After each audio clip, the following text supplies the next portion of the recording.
আসসালামু আলাইকুম ফ্রেন্ডস, আজকে আমি বানাবো পাকা কলার বড়া।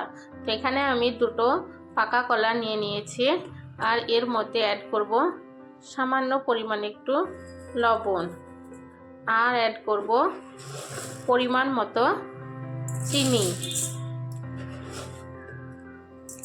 তো এবার আমি এটাকে হাতের সাহায্যে খুব ভালো করে চিনি কলা একসঙ্গে মিশিয়ে নিব।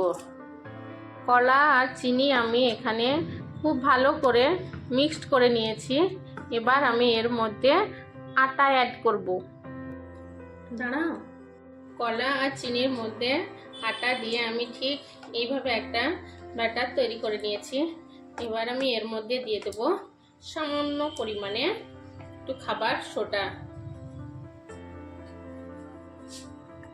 এটাকে ভালো করে মিক্সড করে নেব।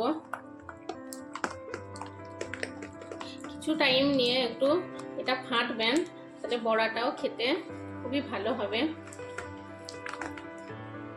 দেখুন আটাটা আমার খুব ভালো করে ফেটে নেওয়া হয়ে গেছে। এবার আমি এটা আধ ঘন্টা রেস্টে রেখে দিব। বাটারটা আমার আধ ঘন্টা মতো রেস্টে রাখা হয়ে গেছে। এবার আমি এটাকে ভেজে নিব। এখানে আমি একটা কড়াই নিয়ে নিয়েছি আর কড়াইয়ের মধ্যে আমি কিছুটা পরিমাণ সাদা তেল দিয়ে দিয়েছি। এবার আমি একে একে সব বড়াগুলো ভেজে নিব। দেখুন এইভাবে আমি বাটারটাকে তেলের মধ্যে ছেড়ে দিব এক এক করে সব।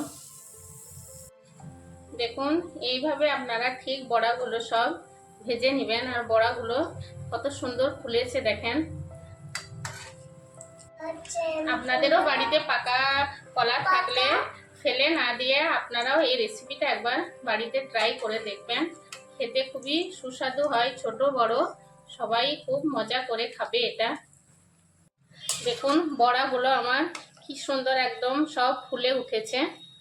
তো আপনারা বাড়িতে অবশ্যই একবার ট্রাই করে দেখবেন এইভাবে। দেখুন বড়াগুলো আমার খুব ভালো করে ভাজা হয়ে গেছে। এবার আমি একে একে সব বড়াগুলো তুলে নিব। দেখুন কলার বড়া পুরোপুরি রেডি হয়ে গেছে। তো আমি আপনাদেরকে একটা ভেঙে দেখাচ্ছি। দেখুন ভিতরটাও দেখতে খুবই সুন্দর হয়েছে। আপনাদেরও বাড়িতে অতিরিক্ত পাকা কলা থাকলে খেতে না পারলে ফেলে না দিয়ে আপনারাও এইভাবে বড়া বানিয়ে খাবেন, দেখবেন খুবই ভালো লাগবে। আমার এই রেসিপিটা কমেন্ট করে জানাবেন। আর আমার রেসিপি ভালো লাগলে আপনারা প্লিজ সাবস্ক্রাইব করবেন, ছোট্ট করে একটা লাইক করে দিবেন। খুদা হাফেজ।